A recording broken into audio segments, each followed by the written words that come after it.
अब हमने trade management के अंदर पहली चीज को पढ़ लिया है जो कि है डॉलर कॉस्ट एवरेज। अब उसमें दूसरी चीज जो आती है वो कहलाती है हेज। अब हेज का मतलब क्या होता है? हेज का मतलब ये होता है कि आपकी ट्रेड जो आपने ली है वो प्रॉफिट में है या लॉस में है। हमने एक चीज सीखी थी कि एक कॉन्ट्रैक्ट जो है वो कंप्लीट होता है एक बाय और एक सेल से। हमने सीखा था एक कॉन्ट्रैक्ट मुकम्मल होता है एक बाय और एक सेल से। तो अगर वो एक बाय करने के बाद जब एक सेल हुआ तो हमने बाय किया था नीचे और सेल किया था ऊपर, तो क्या हो रहा था हमें उसके अंदर? प्रॉफिट। तो असल में उस बाय ने हमारे उस बाय जो हमने किया था उस सेल ने जो है वो हमारे बाय को हेज कर दिया। क्या कर दिया? हेज कर दिया। हेज का मतलब ये हो रहा होता है आपके कॉन्ट्रैक्ट में प्रॉफिट हो रहा हो या लॉस हो रहा हो वो उसको लॉक कर देगा। अब उसके बाद जब वो लॉक हो जाता है उसके बाद मार्केट कहीं पर भी जाए आपके पोर्टफोलियो का उससे कुछ लेना देना नहीं होता। अब इसको मैं एग्जाम्पल के तौर पे समझा देता हूं कि मैंने एक बाय किया 5,000 के प्राइस के ऊपर, ठीक है, फिर प्राइस चला जाता है 5,010 के ऊपर। तो ऑब्वियस सी बात है कि ये मुझे $10 प्रॉफिट दिखा रहा था। अब जब मैं इसको क्लोज करने जाता हूं तो ब्रोकर बाजाहिर में उसे क्लोज पे क्लिक करता हूं, लेकिन ब्रोकर उस क्लोज की कमांड के पीछे रखता है एक सेल।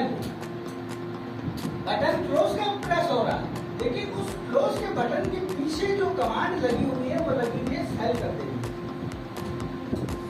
और जैसे ही सेल लगता है हमारा जो $10 का जो प्रॉफिट है वो लॉक हो जाता है। उसके बाद क्या हमारा पोर्टफोलियो मार्केट चल रही होगी तो चढ़ रहा या उतर रहा होगा क्या? तो रुक जाएगा ना, क्योंकि एक कॉन्ट्रैक्ट होना था बाय और सेल मुकम्मल हो गया, $10 का प्रॉफिट आ गया तो वही लॉक हो गया। तो हमने ये जाना कि हेज क्या होता है। हेज होता है आपकी कॉन्ट्रैक्ट को जैसे ही आप मुकम्मल करते हो तो जो भी उसमें प्रॉफिट या लॉस हो रहा होता है वो लॉक हो जाता है। तो आपके प्रॉफिट या आपके लॉस को जो चीज लॉक कर दे वो चीज कहलाती है हेज। ठीक है, अब ये तो आ गया प्रॉफिट के अंदर। अब हम बात कर रहे हैं ट्रेड मैनेजमेंट।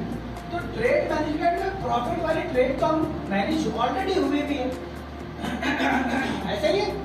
लेकिन अगर लॉस कर रही होगी तो फिर हमें हेज कैसे फायदा देगा ये हमें समझना है। लेट्स सपोज मैंने बाय किया वही सेम 5,000 के ऊपर और प्राइस वहां से बढ़ता है और 4,990 पर पहुंच जाता है, तो सेम इट इज क्या शो हो रहा है यहाँ पे? $10 का लॉस शो हो रहा है। अब वो चाहे एसएल ना लगने की वजह से, नेट ना चलने की वजह से या कोई और ऐसी कंडीशन अप्लाई हो गई कि आप एसएल नहीं लगा सके, तो आपने कहा यार अभी $10 लॉस हो रहा है और अब लिहाजा मैं अभी इसमें $10 से ज्यादा का लॉस नहीं ले सकता, तो या तो मैं इस ट्रेड को क्लोज कर दूं और $10 का लॉस ले लूं। तो ये तो ट्रेड मैनेजमेंट तो ना हुई, ये तो रिस्क मैनेजमेंट हो गई, क्योंकि आपने अपना एसेट खुद ही डिसाइड करके $10 पर ले लिया। तो ये तो रिस्क मैनेजमेंट हो गई, ट्रेड मैनेजमेंट ना हुई। ट्रेड मैनेजमेंट ये कब बनेगी? जब आप यहां पर एक सेल कर देंगे। तो अब क्या होगा? अब ये होगा कि आपका $10 का लॉस लॉक हो चुका है लेकिन बुक नहीं हुआ। बुक होना अलग चीज है और लॉक होना अलग चीज है। लॉक होने का मतलब अभी गुंजाइश है कि हम इस ट्रेड को बचा सकते हैं, लेकिन अगर बुक कर लिया तो फिर ये ट्रेड बचेगी नहीं। ये तो हमने एक्सेप्ट कर लिया और कटवा दिया अपने अकाउंट से, तो अभी हमारे अकाउंट से वो कटा नहीं है, सिर्फ लॉक हुआ है। जब तक ये ट्रेड ट्रेड हम कंप्लीट क्लोज नहीं करेंगे तब तक ये बुक नहीं होगा। अब मैं इसको बचाने के सेंस में कैसे कह रहा हूँ, आपने बोला भाई मार्केट अचानक से बेरिश हो गई और $10 तक चली गई, ऐसा नहीं था, हमने क्या किया उसको लॉक करके छोड़ दिया, मार्केट यहाँ से उतर के चली जाती है लेट्स सपोज 4950 के ऊपर, तो आपका लॉस बढ़ेगा या घटेगा या क्या होगा? वो लॉक हो चुका है। अब मार्केट बेशक 49-50 पर चली गई है लेकिन आपका जो लॉस है वो $10 ही रहेगा। अब इसको रिकवर कैसे करना है? रिकवर ऐसे करना है कि जैसे ही मार्केट डाउन साइड पर चली गई और जाती जाती तो आपने इंतजार किया कि ये बेरिश मूवमेंट कहीं तो जाके रुकेगी और कहीं से तो रिवर्सल आएगा। तो जब कहीं से भी रिवर्सल आएगा और हम रिवर्सल को देख लेंगे कि रिवर्सल आना शुरू हो गया है और प्राइस वापस ट्रेवल करता हुआ कहाँ जा रहा है, 4985 पर पहुंच गया है, तो हमें कंफर्म हो गया कि भाई यहाँ से रिवर्सल आना शुरू हो चुका है और प्राइस दोबारा 4985 पर जाना शुरू हो गया है, यानी कि अब ये 4090 भी क्रॉस कर सकता है। तो जैसे ही प्राइस 4990 पर आता है हम 00 पर इस सेल को क्लोज कर देंगे मैन्युअली और उसके बाद हमारा बाय फिर से ओपन हो जाएगा।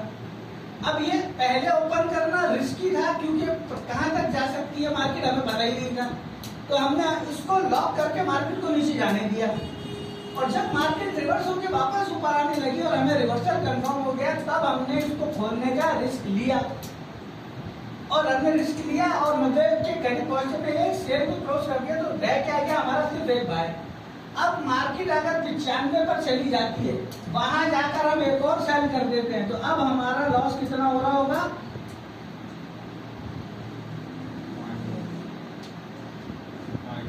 $8 हो रहा होगा। तो हमने अपने हेज से कितने डॉलर अपने लॉस के रिकवर कर लिए? $5 रिकवर कर लिए। वहां से मार्केट फिर गिर गई, मैंने गिर जाओ कोई मसला नहीं है। फिर अगली बार जब रिवर्सल आएगा और फिर हम देखेंगे कि मार्केट दोबारा ऊपर जा रही है, प्राइस जैसे ही 95 पहुंच रहेगा हम फिर सेल को क्लोज कर देंगे 00 लॉस प्रॉफिट में, फिर ट्रेड को खोल देंगे। फिर उससे $2-3 ऊपर और चढ़े हमने फिर एक सेल कर दिया। अब हमने $2-3 और रिकवर कर लिया अपने और अब $2 का लॉस रोक के छोड़ दिया। तो हेज हमें क्या काम दे रहा है? अपने उस लॉस जो हमने लॉस किया था उससे हमें मजीद पोर्टफोलियो में नुकसान होने से बचा रहा है और अगर रिवर्सल आ जाता है हम रिवर्सल को देख लेते हैं, नोट कर लेते हैं ट्रेंड वाइज, तो हम अपने सेल को 00 पे क्लोज करके अपनी बाय को दोबारा खोल सकते हैं और इस तरीके से ग्रेजुअली हम अपने लॉस को